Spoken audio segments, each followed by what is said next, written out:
Hello friends, welcome to my YouTube channel Target NET. तो चलिए friends, जैसा कि हम लोग इस चैनल को स्टार्ट किए हैं ताकि हम लोग अपना टारगेट नेट का 2025 कंप्लीट कर सकें। और इस टारगेट को पूरा करने के लिए हम लोग फिजिक्स से स्टार्ट किए, फिजिक्स में यूनिट एंड डायमेंशन से, जिसके लिए मैं बोली थी कि हम लोग कुछ कुछ इम्पॉर्टेंट बेसिक फार्मूला को एक जगह करेंगे और ताकि उससे हम लोग इस चैप्टर के जितने भी क्वेश्चन हैं उसको अच्छे से और आसानी से सॉल्व कर सके। तो मैं एक जगह कर चुकी हूँ क्वेश्चन फार्मूला को, और मैं वो आप लोग को दिखानी चाहिए। साथ ही इसका कुछ कुछ डायमेंशनल फार्मूला भी मैं एक जगह लिख चुकी हूँ। तो चलिए आज का क्लास स्टार्ट करते हैं। देखिए फ्रेंड्स, वेलोसिटी का फॉर्मूला क्या हो जाएगा, डिस्प्लेसमेंट बट्टा टाइम, एंड इसी के साथ इसका डायमेंशनल फॉर्मूला क्या हो जाएगा, LT-1, क्योंकि डिस्प्लेसमेंट तो लेंथ का हो जाता है, लेंथ हो जाता है एक तरह से, और इसका डायमेंशनल फार्मूला L हो जाएगा। टी हो जाता है टाइम के लिए, टाइम का डायमेंशनल फार्मूला टी होता है और टाइम इन्वर्स में है, तो इस तरह से टी का पावर हो जाएगा -1, तो LT-1। हाँ, यहाँ पर L एंड T-1 है, जहाँ इसमें कोई पावर नहीं लिखा, तो इसमें कोई पावर नहीं लिखा यानी इसका पावर 1 है, और टी का तो लिखा हुआ ही है T-1। तो इस तरह से क्या हो गया, L का पावर यहाँ पे 1 हो जाएगा और T का पावर -1 हो जाएगा। मोमेंटम का फॉर्मूला मास इंटू वेलोसिटी, इसका डायमेंशनल फॉर्मूला हो जाएगा MLT-1। जैसे कि मैं ऊपर भी आप लोग को समझा चुकी, तो आप यहाँ समझ सकते हैं कि यहाँ MLT-1 का मतलब है M1 L1 और T-1 हो जाएगा। एक्सेलरेशन का फॉर्मूला हो जाएगा चेंज इन वेलोसिटी बटा चेंज इन टाइम, और इसका डायमेंशनल फॉर्मूला हो जाएगा M0 LT-2। फोर्स का फॉर्मूला क्या हो जाएगा, मास इंटू एक्सेलरेशन, इसका डायमेंशनल फॉर्मूला क्या हो जाएगा, ML T-2। प्रेशर का फॉर्मूला हो जाएगा फोर्स बाय एरिया, इसका dimensional formula ML-1 T-2। Work का फॉर्मूला हो जाएगा फोर्स इंटू डिस्प्लेसमेंट, इसका डायमेंशनल फॉर्मूला क्या हो जाएगा ML2 T-2। एनर्जी का फॉर्मूला हो जाएगा MC², M का मतलब मास और इसके बीच इंटू है, C का मतलब हो जाता है स्पीड इन लाइट, तो यहाँ पे हो जाएगा mass into speed in light का स्क्वायर, तो इसका डायमेंशनल फॉर्मूला फिर क्या बन जाएगा ML2 T-2। Moment of inertia का फॉर्मूला होता है मास इंटू डिस्टेंस स्क्वायर, तो इसका फिर डायमेंशन फॉर्मूला इस तरह से निकल आता है ML2।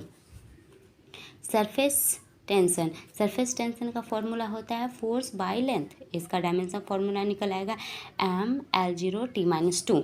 L0 का मतलब यहाँ पे हो जाता है जहाँ जहाँ भी कोई भी डायमेंशन है ये जीरो में है, तो इसका मतलब कि वो डायमेंशन उसमें आता ही नहीं है, बस वो अच्छे साथ में रहें, अच्छा लगे, इसलिए बस वो लिख दिया जाता।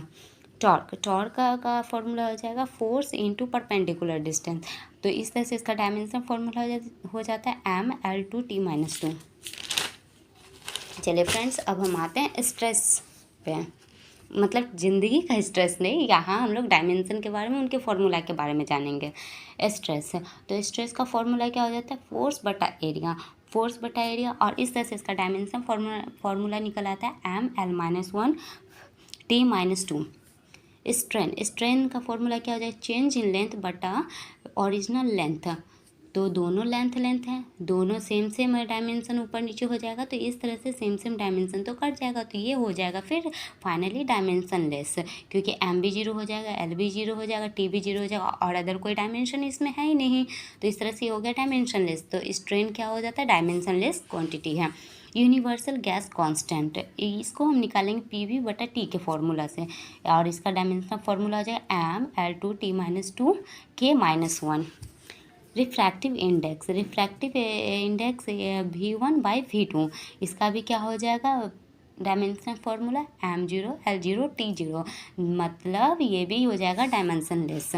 मैकेनिकल एडवांटेज को हम MS से रिप्रेजेंट कर सकते हैं, और इसका हो जाएगा फॉर्मूला लोड बटा एफर्ट, तो लोड भी एक तरह का फोर्स है एंड एफर्ट भी एक तरह का फोर्स है, दोनों ऊपर नीचे तो सेम ही आ सकता है, ऊपर में भी MLT-2 हो जाएगा, यानी ऊपर भी सेम डायमेंशन हो जाएगा, नीचे भी सेम डायमेंशन हो जाएगा। किसी भी तरह का इफ़ फोर्स है, किसी भी तरह का अगर फोर्स रहता है तो उसका डायमेंशन सेम हो जाएगा, तो ऊपर में भी लोड एक तरह का फोर्स है और एफर्ट नीचे में भी एक तरह का फोर्स है, तो यानी इस दोनों का डायमेंशन सेम होगा और ये दोनों कट जाएगा, तो इस तरह से ये भी क्या हो जाएगा, डायमेंशनलेस, यानी m0 l0 t0। तो मैकेनिकल एडवांटेज क्या होगा, डायमेंशनलेस। पोटेंशियल डिफरेंस का फॉर्मूला हो जाएगा वर्क बटा चार्ज। और इस तरह से इसका डायमेंशन फॉर्मूला निकल आएगा m(l2t-3a-1). अब आता है बोल्ट्जमैन कांस्टेंट। इसका फॉर्मूला हो जाता है pv/t, और एंड इसका डायमेंशनल फॉर्मूला m(l2t-2k-1). अब आता है प्लैंक्स कांस्टेंट। प्लैंक्स कांस्टेंट का फॉर्मूला क्या होगा, एनर्जी बाय फ्रीक्वेंसी, और इसका डायमेंशनल फॉर्मूला हम लोग निकालते हैं m(l2t-3). Gravitational constant. Gravitational constant का फॉर्मूला हो जाएगा Fr² m1m2, एंड इसका dimensional formula m-1 l3t-2। Angular velocity यानी ओमेगा। ओमेगा का फॉर्मूला हो जाएगा वेलोसिटी बटा रेडियस, एंड इसका डायमेंशनल फॉर्मूला हो जाएगा m0 l0 t-1। t-1 है तो हम इसको सिर्फ इसमें एक ही डायमेंशन आ रहा है ना, t-1, तो ये भी जीरो ये भी जीरो, तो इसलिए हम इसको सिर्फ t-1 भी लिख सकते हैं। एंड अब आते हैं एंगुलर मोमेंटम। एंगुलर मोमेंटम का फॉर्मूला हो जाता है mass into velocity into radius. तो इस तरह से इसका डायमेंशन फॉर्मूला हो जाए m(l2t-1). रेजिस्टेंस। रेजिस्टेंस का फॉर्मूला हो जाता है potential difference by current, and इसका इस हिसाब से निकल जाता है dimension formula m(l2t-3a-2).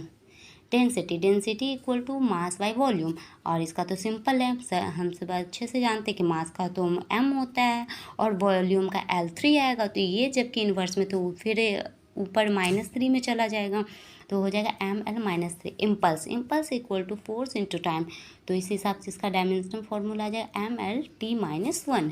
Pressure gradient. Pressure gradient का फॉर्मूला होता है प्रेशर बाय डिस्टेंस, एंड इसका डायमेंशनल फॉर्मूला निकल आएगा ml-2t-2। सरफेस एनर्जी का formula energy by area, and इसका डायमेंशनल फॉर्मूला हो जाएगा ml0t-2। फ्रेक्वेंसी। फ्रेक्वेंसी का फॉर्मूला तो 1 टाइम पीरियड, और इस तरह से इसका डायमेंशन फॉर्मूला हो जाएगा t-1। मॉडुलस ऑफ इलास्टिसिटी का फॉर्मूला होता है स्ट्रेस बाय स्ट्रेन। स्ट्रेस तो हम लोग जानते हैं कि इसका फॉर्मूला होता है m, डायमेंशनल फॉर्मूला होता है m(l-1 t-2), एंड स्ट्रेन जो होता है वो डायमेंशन लेस होता है, जैसा कि हम आपको पीछे दिखाते हैं। स्ट्रेन क्या है, डायमेंशन लेस है, और स्ट्रेस का फॉर्मूला क्या है m(l-1 t-2). तो इस हिसाब से देखिए फ्रेंड्स, इसका निकला है dimension formula ml-1 t-2। Power का हम लोग देखते हैं, तो पावर का फॉर्मूला हो जाता है वर्क बाय टाइम, एंड इस तरह से इसका डायमेंशन फॉर्मूला हो जाएगा ml2t-3। तो चलिए फ्रेंड्स, हम लोग इस क्लास में इतने सारे फॉर्मूले को इकट्ठे कर चुके हैं और उसका डायमेंशनल फॉर्मूला भी देख चुके हैं। नेक्स्ट वीडियो में, नेक्स्ट क्लास में हम इससे भी ज़्यादा फॉर्मूला लाएंगे और उसका डायमेंशन फॉर्मूला भी लाएंगे, एंड इसी के साथ हम लोग फिर यूनिट एंड डायमेंशन का जितना भी क्वेश्चन है उस सभी को सॉल्व करेंगे। ओके दोस्तों, बाय बाय, हम मिलते हैं अपने नेक्स्ट वीडियो में।